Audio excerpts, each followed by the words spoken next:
It's a real pleasure to be joining you here today for this Unmind and Culture Amp webinar on driving cultural change, where we effectively going to be answering to some degree the question, how can we create mentally healthy cultures in the workplace in which our people and therefore our organizations can flourish? Because, for too long, many of us have just accepted that distress and deteriorating mental health go part and parcel with the workplace.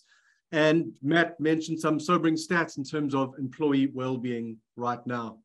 And so there's definitely a problem to solve, but right now is also a great time for doing so. And the reason I say that is because obviously we can all agree that things have been shaken up so much over the past few years on so many levels, including how we think about and relate to work. And when the status quo and norms have been disrupted and questioned, as they have been, things become a lot more malleable. And so there exists a very real opportunity to transcend outdated ways of doing things and to shape ways of thinking and behaving that can lay new foundations for a better future.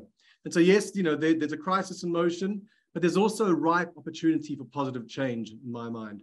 So as Matt mentioned, I'm Steve Peralta. I'm the co-founder and Chief Wellbeing Officer at Unmind. And I can genuinely say that I'm driven by this question, how can we help more people flourish? And when I say flourish, I'm speaking about people feeling healthy, feeling safe to be themselves, feeling like they belong, that they're valued, that they have an opportunity to contribute in meaningful ways in their life, and that they're growing and expressing their potential. All of which I think the workplace actually has the potential to support and nurture in people. But, in many ways, we know that for a lot of people, the thing standing in the way of well-being at work is work itself. And so there's definitely an invitation for things to change. So joining me today to discuss this change is Symone Duarte, from the Senior People Scientist at Culture Amp. Symone, have I pronounced your surname correctly? Yes, you have it spot on. Yes. Yes. So Symone, it's great to have you here today. Could you tell us a bit more about yourself and I guess what gets you out of bed each day? Sure, absolutely. So thank you so much for having me. I'm super excited to be here to talk with everyone today.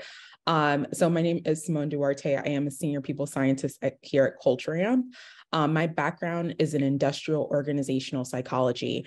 Before coming to Culture Amp, I spent several years partnering with people and business leaders to really understand and execute their talent strategies to support their business objectives across the private and public sector. At Culture Amp, I work with our enterprise customers to really create and to imagine their feedback strategy, interpret data, and take meaningful action. The thing that gets me out of bed the most, I would say, is really being able to partner with my customers to make the world of work a better place. I think a pillar of that is definitely employee well-being. So I'm really excited for today's conversation. Fantastic. Thanks, Symone. I'm very excited to hear what you have to share on this topic. So, I mentioned earlier that there's an opportunity and really a necessity for workplaces to create mentally healthy cultures. So let me just share what we mean when we say that. To us, a mentally healthy culture is something that affects every single level of the organization. So from executives through to the most recent employees that have joined the organization. And it's not something that only applies to some parts of the workplace or some aspects of the employee. It has to really apply to all of that. So, at Unmind, we call this a whole person, whole organization approach. So it's a whole person approach for the individual and a whole organization approach for the company. So, we think that no one in the organization should be saying that well-being isn't their priority. We know that when organizations make mental health culture their goal and then commit to and focus on evolving work systems and structures and really all aspects of the employee experience to protect and hopefully even elevate well-being with, like we've just heard, that full support from the top, that's when real change happens. And along with like a whole heap of benefits. So I just want to briefly just speak to, I guess, some of those benefits.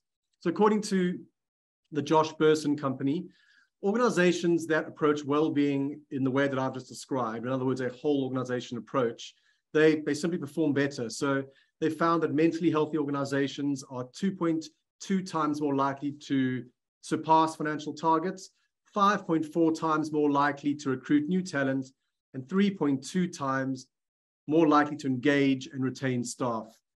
So it's not just the right thing to do, it makes sense from a business sense as well. So, this is why it matters. It's not just about stopping a problem, it's about really grabbing an opportunity. So the big question for us today then is, how do we actually go about doing this? So we're going to make this practical for people. And to answer that, we're going to be looking at 4 drivers that you can leverage to help create a mentally healthy culture. And that's measurement, managers, champions, and wellbeing tools. And so I really look forward to hearing what Symone's insights across these areas today are, which I'm sure will inspire practical, real-world ideas of your own that you can, hopefully try out in your own organization. So we'll start with measurement, which in a nutshell, speaks to the importance of measuring well-being so that you can effectively manage it. I guess you could describe data as your superpower, because whether it's data around engagement, so I've got this image of like a big D on a shirt, but anyway, whether it's data around engagement or productivity or, the warning signs of burnout or well-being more broadly, you're able to then see and understand the wants and the needs of your employees. And this is really important at a leadership level, because the research keeps on showing us that us leaders do not see things the same way that most employees do when it comes to assessing how well our organizations are doing at well-being. We tend, the research tells us that we tend to think that we're doing a lot better than our employees actually report. So this data-driven approach allows you to really listen and to show employees that they are being listened to. And it can obviously help you then measure the impact of your initiatives, so that you can pinpoint what's working, what's not working, and fine-tune your strategy along the way. And then I guess finally, measuring the right things helps you make that correlation between well-being and things like engagement and performance, which can help you make a case for it if you need to. So given all of this, Symone, what are you seeing organizations doing at the moment when it comes to actually measuring well-being? Do you have anything that you can share around how organizations are integrating well-being into their existing measurement strategies? Absolutely. So I say that I see a people scientist on my chest whenever we talk about data. So this is like my favorite part. I would say that just given the ongoing pandemic, it's really made life filled with uncertainty. And although we found our own ways of coping, I think that we all can relate to the anxiety that has been caused by altering our day-to-day routines and just general fears of uncertainties about the future. More importantly, many employees are now having to wrestle with the idea of returning back to the office, right? And what that world will actually look like and what that means for their personal life as well as professional. What I'm seeing from most organizations across my book of business is that well-being is still being prioritized for their employees, even as we begin to return to the new normal. And I'm going to put that in quotations. So organizations are continuing to monitor how their employees feel in terms of well-being, return to work, and this overall engagement. They continue to monitor well-being of their employees through surveys, such as our Culture Amp well-being survey that we have. It's a template to continue to really understand the landscape of their employee well-being at their organization so they can make pivots when necessary.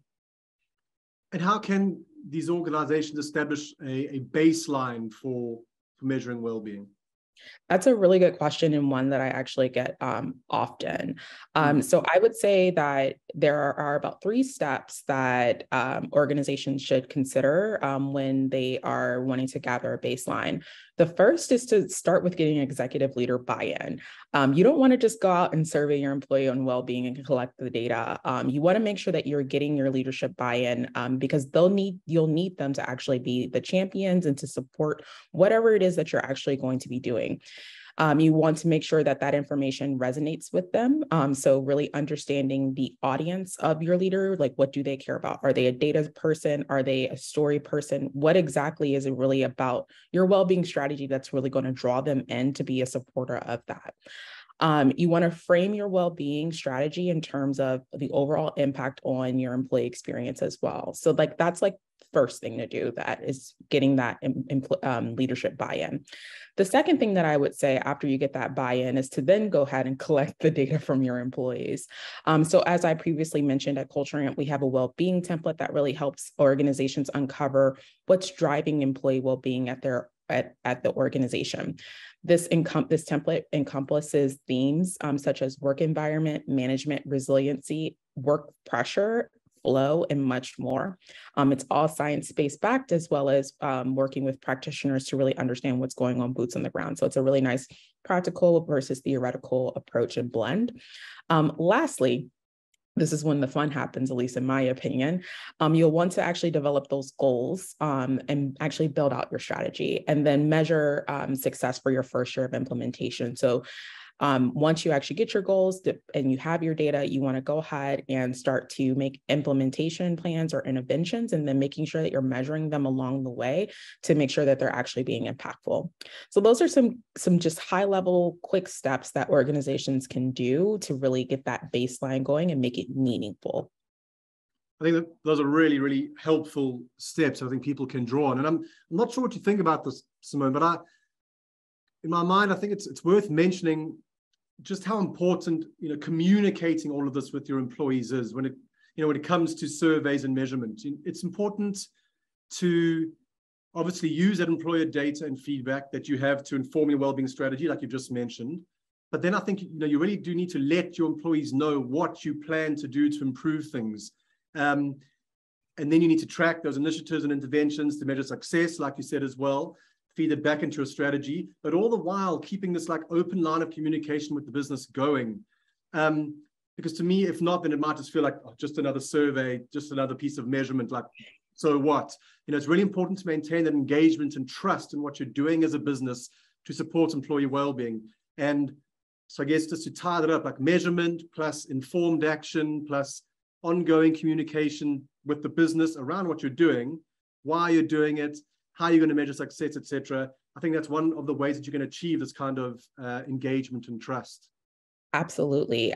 You're so spot on. This is something that I tell my customers all the time, is that your employees are busy. And so let's say that we took a survey 3 months ago. I'm going to forget what I maybe marked and what actions you maybe have said that you're going to take based off of my feedback, unless you remind me. So yeah. I would say you want to remind employees to the point where it almost makes you feel a little nauseous. So in every communication, based off your survey results, we're doing this. We took this action based off of that. So you're absolutely correct and spot on that communication piece is going to be very important. Fantastic. It's almost like you can't over communicate that stuff, right? No, there's probably a fine line, but I say the more, the better, especially when it comes to well-being. Hopefully not to the point of nausea. Okay, great. That's fantastic. Let's move on to our second driver, which is managers. So, we all know, and the research backs us up, that managers play a critical role when it comes to employee well-being. But everything over the past 2 years has made the job of a manager even harder than it usually is. Managers are now having to support hybrid teams, which is really challenging, whilst continuing to hit targets, preventing staff burnout, nurturing employee mental health. And this is all a really big ask. And so a recent Times survey showed that 43% of managers say that this whole hybrid working situation has made supporting their teams more difficult, and the majority of managers claim that the well-being of their team has dropped. And I think we all sense this and know this. And our own user research at Unmind has shown us that many managers don't feel equipped to support the well-being of their teams as much as they'd like to. And we know that effectively, to be able to effectively lead teams today, managers need, and this was mentioned during the panel, they need things like empathy and confidence and emotional intelligence alongside those typical managerial skills and talents. But we also know that managers are struggling themselves. There's a guy called Barry Oshry, I don't know if anyone knows him, but his work, he speaks to how managers are typically caught in the middle between oftentimes competing demands from above and below. And you can also imagine them being stretched and teared, it can become extremely draining and difficult. So I guess my question to you, Symone, again, given that context, do you have any suggestions for how organizations can support managers who are currently experiencing problems like burnout or feeling like they're heading towards burnout to, better enable their own teams? Sure. So for me, this is where like a whole person and whole organization approach is truly needed. Given that managers have really been the front line during these uncertain times and unprecedented, really, it's no surprise that many of them are feeling burnt out. In fact, our research here at Culture Amp has found that managers are at greater risk for burnout. So while employees' perceptions around work-life blend has really improved since COVID, managers' perceptions around that has actually decreased. And Steve, it's exactly to your point that they're kind of sandwiched, I think a bit more of a sandwich in the middle of everything that's going on. So I think that this is where the organization can truly step in. So when we think about leaders or HR, to really help empower employees to take charge of their own well-being. Two, to have organizational tools that really measure and monitor well-being, so interventions can be implemented before people are even burned out. And then also two, you kind of touched on this a little bit earlier in our conversation, is just really having the organization truly aligned and united that well-being is a priority through action. So it's not just nearly enough to talk the talk, you also have to walk the walk, right? So I just think that we rely so much on managers to really drive change, but how can we really rely on them to do that without giving them, one, the tools to support their employees, and two, the tools to support themselves. So tools such as Culture Amp or Unmind to really support themselves in actually modeling those behaviors that they're trying to encourage. All that said, organizations can really support their managers who are experiencing burnout by providing them additional resources and support so the manager doesn't feel alone in the process of supporting their teams and, most importantly, their own well-being. I mean, you said a lot of really important things here, like this supporting managers is really important, and we believe that, one of the ways you can do that is this evidence-based well-being centered training, where you can effectively help empower managers, first of all, but really important, first of all, to be able to boost their own well-being, support their own well-being, and you can't pour from an empty cup, as it were, but also arming them with educated insight to help them better recognize and understand some of the common mental health problems and support to whatever degree they're able, employees experiencing them. And then ultimately, and I always get to this picture, go beyond that to know how to proactively create cultures within their own team that give their people the best chance of flourishing. So I think it's really important for all of that to be informed by the evidence.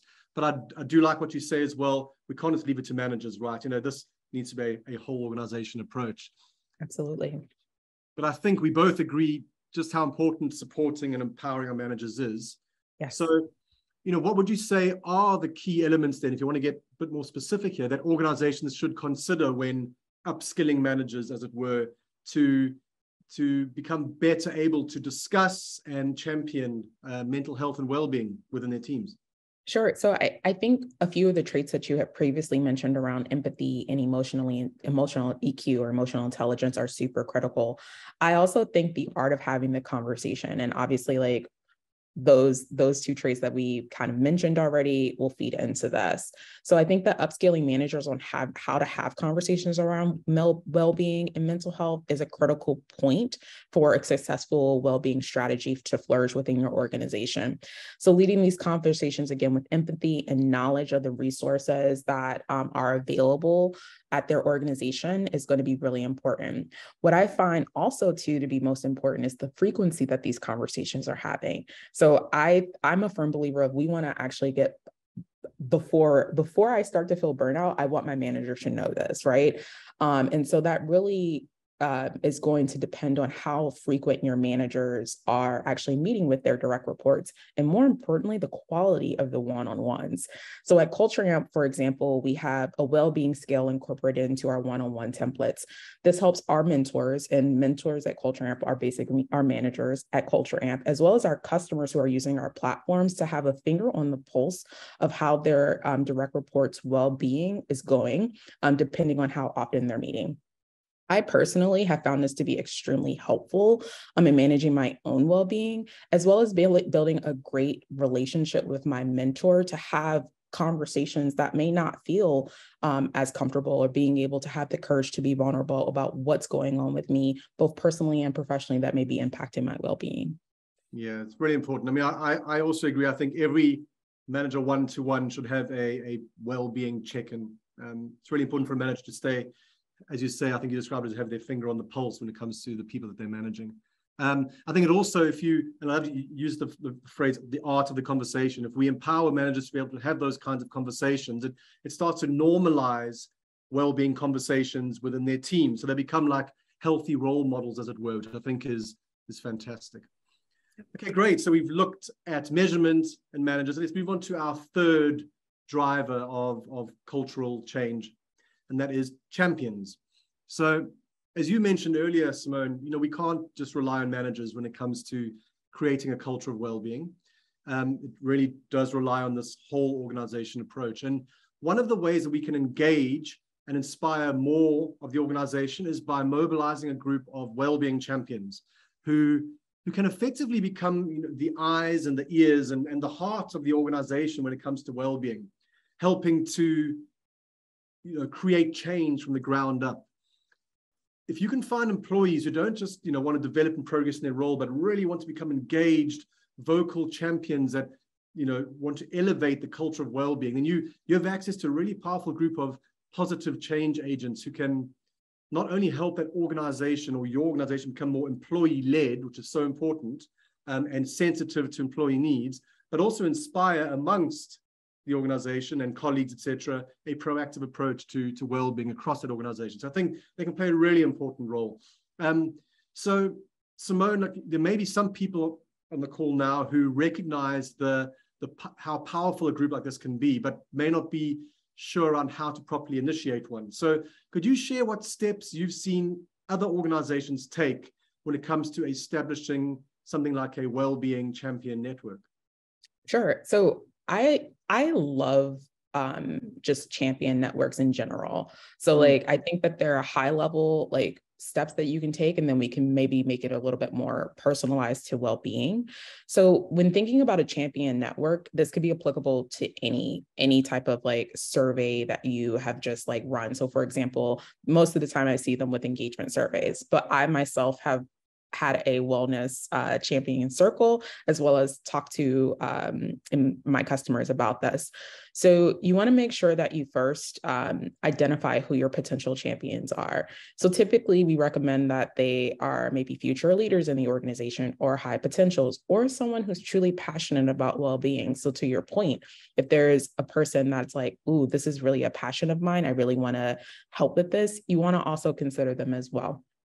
The second part that's probably the most important, that I think people sometimes maybe will skip over, is really presenting the opportunity to the actual champion or the potential champion.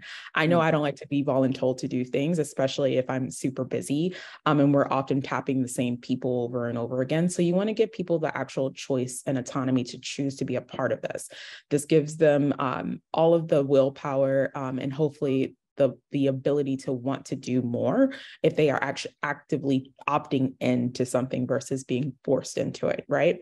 And I think step three, which I think will also be helpful, is really communicating to the champions once the network is actually set up, why they're doing it, how it's actually connecting to the vision of your well-being strategy and overall organization, what select areas have actually been focused for them to actually focus in on. So instead of trying to boil the ocean, they are more pinpointed and targeted to understand what it is they're actually responsible for. Other tips that I have really found helpful as well when working internally within organizations is really having clear timelines and deliverables for what's actually needed for your well-being champions and what that scope of the role is. Again, we recognize that you are already busy as an employee and you're taking on additional work. So we want to make sure that that's super clear. And then also too, having them aware of resources, so how can they actually look at the data? How can they get into the data? What exactly does that look like in platform? And then finally, and I think this is probably one of the things that we often skip over as well, is really rewarding your champions. So obviously, if we think like altruistically, the reward is that well-being becomes a culture or a way of life within your organization. But also also, you want to make sure that you actually are rewarding your champions for the work, for a job well done. And that could look something as similar as communicating that they were a part of this initiative, or something more tangible like letting their manager know how they impacted the organization metrics, a gift card, or access to other opportunities that may arise. You shared some fantastic stuff there. Stuff that I would say we've done at Unmind. So I'm busy as you're going through it and thinking, oh, great, there's some really good resonance here. Like, I've been involved in mobilizing Wellbeing Champions at Unmind. I can tell you just how impactful they are. You know, we're now into our second cohort of Wellbeing Champions, and each cohort commits to 6 months. Like you say, they volunteer. Obviously, there's 100% autonomy. Like, you know, the degree of autonomy within an organization reflects a degree of well-being as well. So really important. They've effectively become now an autonomous team who come up with such great ideas to support Unmind employees. But like you say, there was that clarity from the start in terms of their focus areas, expectations, and the like. So as much as you can support them is the sort of benefit you will get from them as a group as well. And I am certainly grateful for them as a team within our company, because like you said, they are choosing to dedicate extra time and energy outside of their existing roles. And so they really should be acknowledged and, like you say, rewarded as well. Fantastic. So you shared some really great stuff there. I think we can move on to our fourth driver, which is Wellbeing Tools. So this is our final culture driver. And, you know, creating a supporting, nurturing workplace environment, it's one half of the equation, let's say. You know, the other half is also helping and empowering employees to become proactive agents of well-being in their own lives too. And from our experience, you know, we know again that education works. So, you know, if we look at Unmind, for example, 62% of employees who use our platform feel less anxious, 71% report feeling less stressed, 89% they see improvement in knowledge of and attitudes towards mental health problems. And so not only do improvements like this elevate a person's experience at work, you know, their own personal well-being, but it better equips them to be able to use whatever their sphere of influence is to positively impact the people and the culture around them. And so it can really become this virtuous cycle. So Symone, like based on your experience in this space, what additional tools can organizations explore to help empower individuals and foster a culture of well-being? Absolutely. So this is also another question that I get often as well. So I always go back and tell people, as an IO psychologist practitioner, one of my favorite phrases, or just an industry favorite phrase, is that it depends. I could probably sit here for a whole other hour just running through like, ooh, this tool or this research or this approach, right? So in terms of additional tools or resources that could foster well-being in your organization, it would really depend on what the organization's data tells us. Yeah. So I would say that I would recommend that organizations use a data-based approach to implementing different tools and resources to really enable an impactful well-being strategy. So for example, if your data is telling you that your people feel as though there aren't enough resources or headcount, but you start doing things that are more aligned with something else dealing with well-being, such as, let's say, workflow or something along those lines, you're not listening to what your employees are saying to you. So again, it could have still a positive impact, but it may not be as impactful as something that is more data-based approach from what your employees are telling you. So I always go back to that. Additionally, I would consider aligning resources to a model that Aaron Jardin proposes, which is the me, us, and we model. This model proposes or focuses on organization well-being assessments and programs that it should have 3 distinct levels, regardless of organizational structure. So, I mean, I think it's pretty self-explanatory, but I'll go into a little bit bit of detail.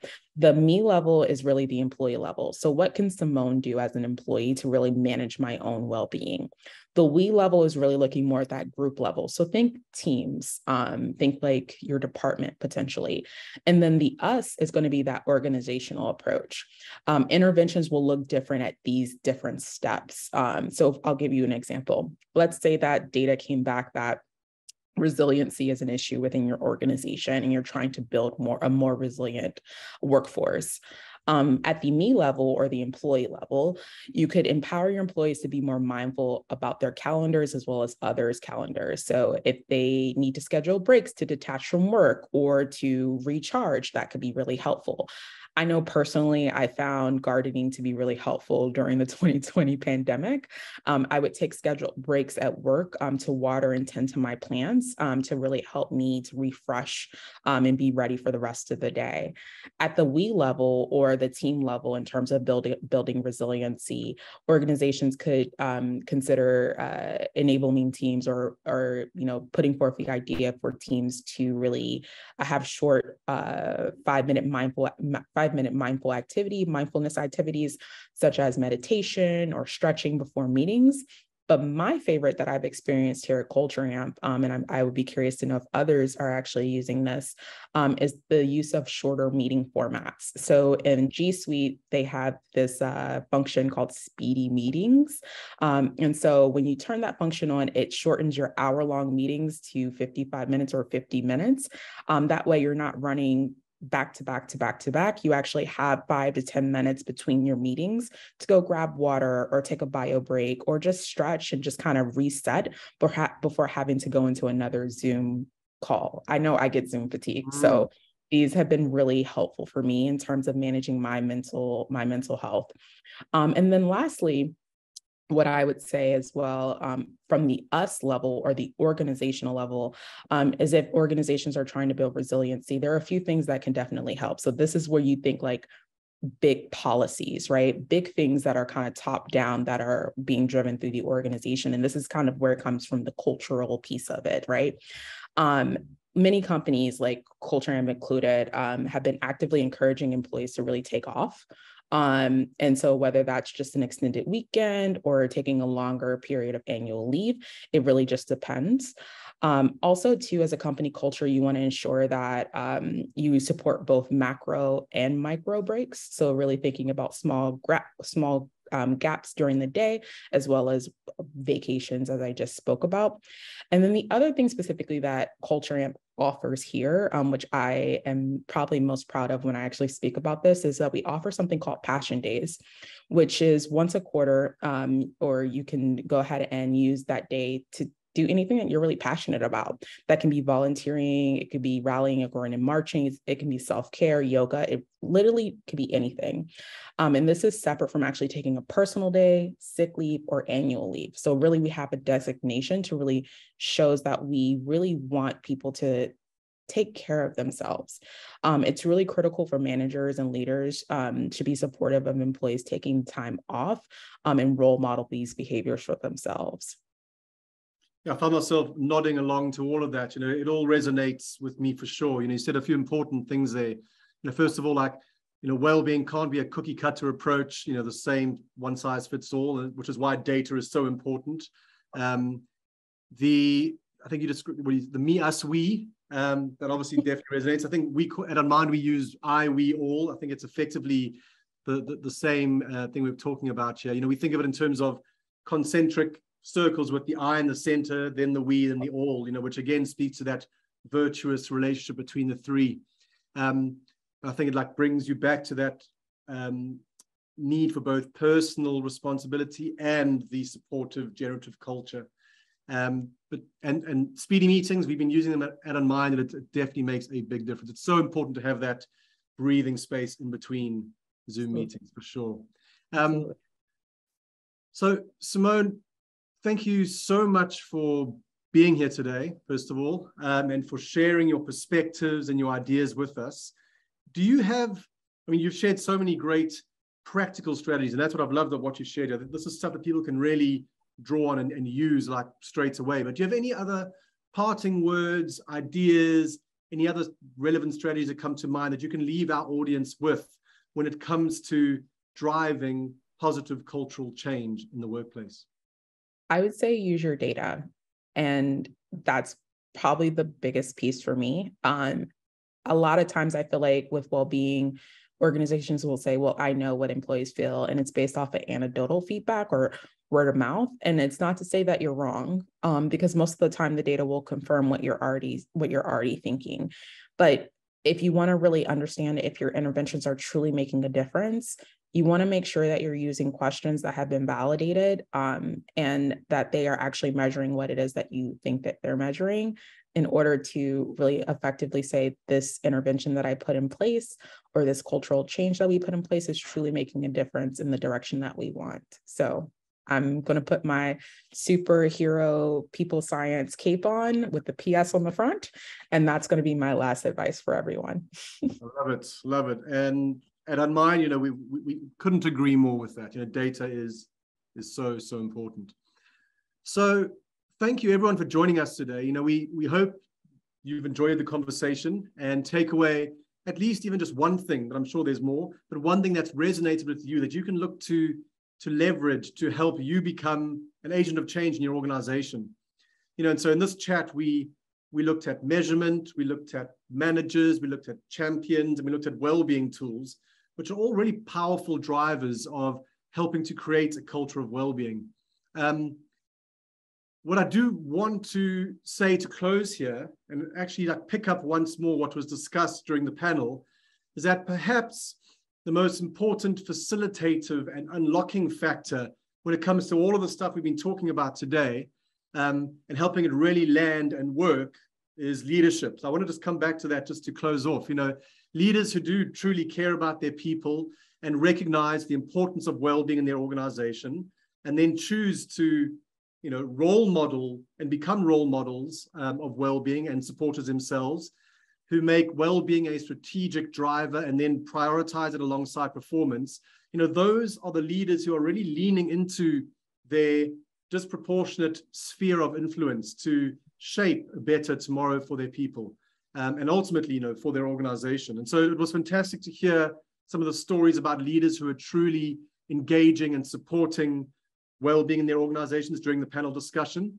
And I think it was Misty who said that, changing behavior as a leader, especially someone who's rooted in more traditional workplace paradigm, it's not easy. It's difficult.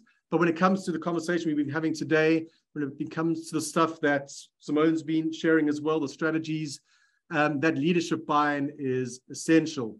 And so I guess here's to, people leaders and anyone else fighting the cause, as it were, to support and empower leaders to really lead from the front in creating a whole organization culture of well-being.